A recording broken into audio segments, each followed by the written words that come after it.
اب یہاں سے ابراہیم علیہ السلام کی فضیلت کا بیان ہے۔ چنانچہ فرماتے ہیں وَإِذِ ابْتَلَىٰ إِبْرَاهِيمَ رَبُّهُ بِكَلِمَاتٍ فَأَتَمَّهُنَّ قَالَ إِنِّي جَاعِلُكَ لِلنَّاسِ إِمَامًا قَالَ وَمِن ذُرِّيَّتِي قَالَ لَا يَنَالُ عَهْدِي الظَّالِمِينَ۔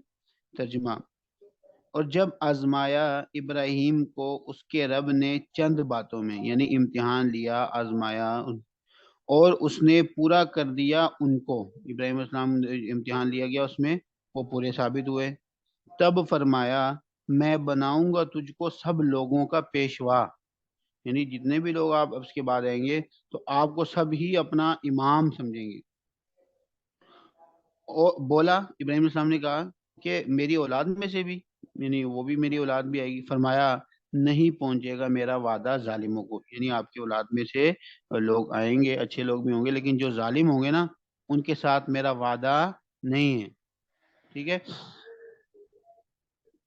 تو ظالم لوگ کون ہوں گے؟ ظاہر ہے وہ وہی ہوں گے جو اللہ تعالیٰ کے حکام کو نہیں مانتے۔ ابراہیم علیہ السلام کی اولاد بھی ہو، نوح علیہ السلام کا بیٹا بھی تھا، اللہ کے حکم کو نہیں مانا تو وہ بھی پانی میں ڈوب گیا۔ تو اللہ تعالیٰ نبی کی بھی اولاد ہو اس کی، لیکن اللہ تعالیٰ کے اوپر ایمان لانا تو شرط ہے نا۔ تو اللہ فرما رہے ہیں کہ جو میرے آپ کی اولاد میں سے بھی بن جائیں گے، لیکن ظالم لوگوں کے ساتھ میرا وعدہ نہیں ہے۔ اور جس وقت امتحان کیا، اس کی تفسیر میں بیان فرماتے ہیں کہ جس وقت امتحان کیا حضرت ابراہیم علیہ السلام کا ان کے پروردگار نے امتحان کیا تھا کہ اپنے احکام میں سے چند باتوں میں ان کا کیا کیا، امتحان کیا۔ وہ چند باتیں کیا تھیں؟ مثلا ان کو پوری قوم اور پورے خاندان کے عقائد و رسوم کے مخالف دین حنیف عطا کیا، اور حکم ہوا کہ اس کی تبلیغ کریں۔ یہ آسان کام نہیں ہے، ساری جو دنیا ہے اس وقت کی، اور اس وقت ان کا جو علاقہ تھا، ان کے خاندان والے اور وہ بادشاہ کے مقرب لوگ تھے، خاندان والے بھی، اور بادشاہ کے دین کے خلاف ان کو ایک دین دیا اور کہا کہ اس کے وہ آپ کریں، یعنی ہم حکومت کے خلاف، یا کسی زمانے میں کوئی لوگ حکومت کے خلاف کریں تو ان کو بہت خفیتاً کام کرنا پڑے گا، لیکن ان کو اعلان کہا، اور ساری حکومت بھی ان کے خلاف اور ساری عوام بھی ان کے خلاف، اور یہ ایک اکیلے، لیکن اس میں کیا ہو گئے؟ وہ کامیاب ہو گئے۔ اور وہ ایسے نہیں کامیاب ہو گئے، اس کے اندر انہوں نے بہت سی قربانیاں دیں، اس کی خاطر ان کو انتہائی بھڑکتی آگ میں بھی ڈالا گیا۔ پھر یہ کہا کہ جاؤ، اب جب بڑھاپے کی اولاد ہوگی تو کہا کہ اپنی اولاد کو جو ہے نا فلاں دور جگہ پہ جو ہے نا ایسی جگہ پہ چھوڑ دو، نہ پانی ہے، نہ گھاس ہے، نہ کچھ ہے، نہ ریگستان ہے، ادھر چھوڑ کے آ جاؤ۔ اور وہ چھوڑ کے بھی آ گئے۔ اور پھر جب وہ بچہ تھوڑا سا بڑا ہوا، ان کے بیٹے اسماعیل اسلام بڑے ہوئے، کچھ چلنے پھرنے کے قابل ہوئے، بھاگ دوڑ کے، تو اب کہا کہ ان کو اپنے ہاتھ سے ذبح کریں۔ اب وہ ہے کہ بہت بڑی بڑی ان کو جو ہے نا آزمائشیں تھیں، اور ہر آزمائش میں کیا ہو گئے؟ کامیاب ہو گئے، اور وہ ان کو پورے پورے طور سے بجا لائے۔ ہاں، اللہ تعالیٰ نے اپنے فضل سے بیوی بچے کی بھی حفاظت فرمائی، اور بچے کو ذبح ہونے سے بچا کر اس کی جگہ مینڈا عطا فرمایا۔ یعنی اللہ تعالیٰ کو تو ظاہر ہے کہ کسی کی قربانی کی ضرورت نہیں ہے، اللہ تعالیٰ تو آدمی کو آزمانا چاہتے ہیں کہ میرے نام پر کس قدر جو ہے نا قربانی دے سکتا ہے، میرے کہنے پر یہ اپنے، اس کو میرا حکم عزیز ہے، یا وہ بیٹا جو اس کو میں نے بڑھاپے میں عطا کیا ہے وہ اس کو عزیز ہے، یا اس کو میرا حکم عزیز ہے کہ اپنی بیوی عزیز ہے، یا اس کو میرا حکم عزیز ہے کہ اپنے خاندان کے اگینسٹ چلنا ہی بہت مشکل کام ہوتا ہے، یعنی اور جب کہ حکومت وقت اور ساری عوام بھی خاندان کے ساتھ ہو، پھر آپ اس کے خلاف چلیں تو بہت بڑی بات ہوتی ہے۔ لیکن ابراہیم علیہ السلام اللہ کے حکم کو پورا کر کے سب کو کسی خاطر میں نہیں لے کے آئے، ان کا ٹھیک ہے، اللہ راضی ہوتے ہیں تو مجھے اور کسی چیز کی کوئی پرواہ نہیں ہے۔ اللہ تعالیٰ نے ان سے فرمایا، اب امتحان میں پورا اترنے پر اللہ تعالیٰ نے کیا وعدہ کیا، کیا فضیلت عطا فرمائی؟ اللہ نے فرمایا کہ میں تم کو سب لوگوں کا پیشوا بناؤں گا، امام بناؤں گا۔ انہوں نے عرض کیا کہ میری اولاد میں سے بھی کسی کو پیشوائیت عطا کیجیے گا، کیونکہ میری اولاد، ظاہر ہے کہ آدمی کی نفسیات ہے، اور کہ اولاد کے لیے جو آدمی کوئی چیز اچھی سمجھتا ہے وہ اپنی اولاد کے لیے، دیندار لوگ اپنی اولاد کے لیے دین کو پسند کرتے ہیں، دنیا دار لوگ اپنی اولاد کے لیے دنیا چھوڑ کے جاتے ہیں، اور اچھی اچھی چھوڑ کے جاتے ہیں، لیکن ظاہر ہے کہ جس کا جو مقصد ہوگا اپنی اولاد کے لیے بھی وہی کرے گا۔ تو انہوں نے جب دیکھا کہ مجھے اللہ تعالیٰ نے اتنا رتبہ عطا کیا، تو انہوں نے کہا کہ اللہ میری اولاد میں سے بھی کسی کو آپ عطا کریں گے؟ تو اللہ تعالیٰ نے فرمایا کہ آپ کی درخواست منظور ہے، آپ کی اولاد کو بھی دوں گا، لیکن میرا آپ سے وعدہ ہے، مگر اس کا ضابطہ یہ ہے، یعنی وعدہ تو ہے لیکن اس کا ایک رول ہے، یعنی میری مدد کا، اور دوسرا جو میں نے وعدہ کیا ہے اس کا ایک رول یہ ہوگا کہ میرا وعدہ میرے قانون کی خلاف ورزی کرنے والوں کو نہیں پہنچے گا، ظالموں کو، پہلے ہم نے کہا تھا کہ ظالموں کو نہیں پہنچے گا۔ ظالم کون ہے؟ جو اللہ تعالیٰ کے قانون کی کیا کرتے ہیں؟ خلاف ورزی کرتے ہیں اللہ تعالیٰ کے احکام کو اور وقت کے نبی کی بات کو نہیں مانتے تو وہ ظالم ہیں، اللہ تعالیٰ کی قانون کی خلاف ورزی کرنے والے ہیں، تو ان کے ساتھ اللہ تعالیٰ فرما رہے ہیں کہ میرا وعدہ نہیں ہے، میرا وعدہ تو نیک لوگوں کے ساتھ ہے۔ ٹھیک ہے، ایسے لوگوں کو تو صاف جواب ہے کہ وہی کوئی نہیں تمہارے ساتھ وعدہ۔ البتہ اطاعت کرنے والوں میں سے بعض کو نبوت اور پیشوائیت دی جائے گی، وہ بھی پیشوا بنیں گے، بنے ہیں۔ ابراہیم علیہ السلام کی اولاد میں اسحاق علیہ السلام، ابراہیم علیہ السلام، یعقوب علیہ السلام اور ان کے بیٹے موسیٰ علیہ السلام، یہ اتنے بہت سارے نبی ابراہیم علیہ السلام کی اولاد میں سے آئے ہیں۔ حضرت محمد صلی اللہ علیہ وسلم بھی ابراہیم علیہ السلام کی اولاد میں سے ہیں، البتہ اتنا فرق ہے کہ وہ ابراہیم علیہ السلام کے جو بیٹے ہیں نا اسماعیل علیہ السلام، ان کی اولاد میں سے ہیں آپ صلی اللہ علیہ وسلم۔ دوسرے جو سارے انبیاء آئے ہیں بنی اسرائیل کے، وہ کس کی اولاد میں سے آئے ہیں؟ حضرت اسحاق علیہ السلام کی اولاد میں سے۔ ٹھیک ہے، ٹائم کیا ہوا؟ ٹائم۔ اچھا، امتحان کی دو وجہ، امتحان جو آدمی کو بھی کسی کا لیتا ہے وہ چیک کرتا ہے تو اس کی دو وجہ ہوتی ہیں کہ ایک وجہ تو یہ ہوتی ہے کہ بھئی میں نے بچوں کو پڑھایا ہے سب کو، تو اب ان کو چیک بھی تو کریں گے انہوں نے کچھ سیکھا ہے کہ نہیں سیکھا، ایک تو یہ وجہ ہوتی ہے۔ اور دوسری یہ ہوتی ہے کہ وہ استاد اپنے طالب علم، ان کو پتا ہوتا ہے کہ میرا یہ طالب علم جو ہے نا بڑا انٹیلیجنٹ ہے اور اس کو میں نے سکھایا ہے، سیکھ بھی گیا ہے، تو اب جو دوسرے لوگ ہیں نا ان کے سامنے اس کو جو ہے نا شو کرنا ہے کہ بھئی دیکھو یہ اتنا اچھا ہے، ذرا اس کی حوصلہ افزائی ہوگی، دوسرے لوگ اس کو دیکھیں گے تو اور فائدہ ہوگا نا۔ تو اب پہلی والی بات، اللہ تعالیٰ پہلی والی بات کی وجہ سے امتحان نہیں لیں گے نا، تو اللہ تعالیٰ کو تو پتہ ہے کہ کون کیا ہے خود، تو اللہ تعالیٰ جو عالم ذات ہیں، علیم ذات ہیں، اللہ تعالیٰ کو پتہ ہے کہ ابراہیم اسلام کی کیا جو حیثیت، کیا درجہ ہے، اور اللہ تعالیٰ کو اس کو جاننے کی ضرورت نہیں ہے۔ لیکن دوسری وجہ ہو سکتی ہے یہاں پہ کہ بھائی آپ سب کو بھی پتہ چل جائے کہ جس کو میں نواز رہا ہوں وہ کیسا آدمی ہے، آپ یہ سمجھیں گے کہ یہ اپنے وہ فلانے شاگرد کو نواز رہے ہیں اور فلانے بندے کو جو ہے نا اتنا اتنا اللہ تعالیٰ انعام کر رہے ہیں، تو آپ کو بھی تو پتہ چلے کہ وہ بندہ بھی کیا ہے۔ ٹھیک ہے، یعنی کسی کو بعد میں شکایت کا موقع نہ ملے، یعنی اگر کسی کو اچھا، کسی کو لوگوں مجرم کی امتحان لے لیا جائے تو پتہ چل جائے گا نا یہ مجرم ہے، تاکہ اگر اس کو کوئی سزا دیں تو لوگ یہ نہ سمجھے کہ ظالم ہے کہ کیوں سزا دے رہے ہیں، بھائی اس کے کام تو دیکھ لو آپ۔ یا کسی کو انعام دینا چاہے تو لوگوں کو بھی پتہ چلے گا ہاں بھی انعام کا مستحق ہے، اس لیے اس کو انعام دیا جا رہا ہے۔ تو اللہ تعالیٰ ایسا امتحان تو لے سکتے ہیں، پہلے والا امتحان تو اللہ تعالیٰ کو لینے کی ضرورت ہے کیا؟ نہیں، کیوں اللہ تعالیٰ کو سب پتہ ہے۔ لیکن لوگوں کے سامنے کسی کا مجرم ظاہر کرنا یا لوگوں کے سامنے کسی کا بہت بڑا عالم فاضل اور فضیلت والا ثابت کرنا، اس کے لیے پھر جو ہے نا یہ امتحان لیا جاتا ہے کہ لوگوں کو بھی پتہ چل جائے کہ ابراہیم علیہ السلام کو اتنی اتنی فضیلتیں کیوں ملی ہیں۔ چنانچہ اللہ تعالیٰ نے جو امتحان لیا ہے وہ دوسری قسم کا امتحان تھا، پہلی قسم کا امتحان نہیں تھا۔ ابراہیم علیہ السلام کیا ہے اللہ تعالیٰ کو پہلے ہی معلوم تھا، وہ اسی لیے تو نبی بنایا تھا ان کو۔ اچھا، یہ بات تو ہوگی کہ ابراہیم علیہ السلام کی فضیلت کتنی بڑی ہے کہ اللہ تعالیٰ نے ان کا امتحان لیا تاکہ لوگوں کو پتہ چل جائے کہ وہ کیا ہیں۔ ہم نے کہا تھا کہ ابراہیم علیہ السلام کی فضیلت بیان کرنے کے بعد انہوں نے جو چیز بنائی ہے یعنی خانہ کعبہ، اس کی فضیلت بیان کی جائے گی۔ ٹھیک ہے، وہ اب وہاں یہاں سے وہ بیان کی جا رہی ہے۔ چنانچہ فرماتے ہیں وَإِذْ جَعَلْنَا الْبَيْتَ مَثَابَةً لِلنَّاسِ وَأَمْنًا وَاتَّخِذُوا مِن مَّقَامِ إِبْرَاهِيمَ مُصَلًّى وَعَهِدْنَا إِلَىٰ إِبْرَاهِيمَ وَإِسْمَاعِيلَ أَن طَهِّرَا بيتي للطائفين والعاكفين والركع السجود۔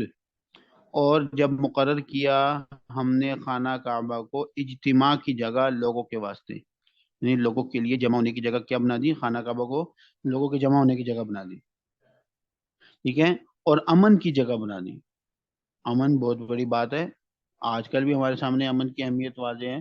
امن ہو تو سارے کام ہوتے ہیں، جنگ میں تو کچھ بھی نہیں ہوتا، جنگ میں تو ایمرجنسی کے حالات ہوتے ہیں۔ تو امن اتنی بڑی نعمت ہے کہ اللہ تعالیٰ نے اس کو قرآن پاک میں بھی ذکر کی ہے۔ ٹھیک ہے، اور بنا لو ابراہیم کے کھڑے ہونے کی جگہ کو نماز کی جگہ، یعنی ابراہیم جہاں پہ کھڑے ہوئے تھے اس کو کیا بنا دو؟ نماز کی جگہ بنا لو۔ اس سے مراد کیا ہے وہ آگے تفسیر میں آ جائے گا۔ اور حکم دیا ہم نے ابراہیم اور اسماعیل علیہ السلام کو کہ پاک رکھو میرے گھر کو، کیوں؟ کس کے لیے؟ یعنی طواف کرنے والوں کے واسطے اور اعتکاف کرنے والوں کے اور رکوع اور سجدہ کرنے والوں کے لیے میرے گھر کو کیا کرو؟ طاہرا، یعنی پاک صاف رکھو۔ یہ ہم نے اللہ ابراہیم علیہ السلام اسماعیل السلام کو حکم دیا۔ یعنی اللہ تعالیٰ فرما رہے ہیں کہ وہ وقت بھی یاد کرنے کے قابل ہے کہ جس وقت ہم نے خانہ کعبہ کو لوگوں کا معبد جو کہ جائے ثواب اور جائے اجتماع ہوتا ہے، یعنی عبادت کی جگہ بنائی نا.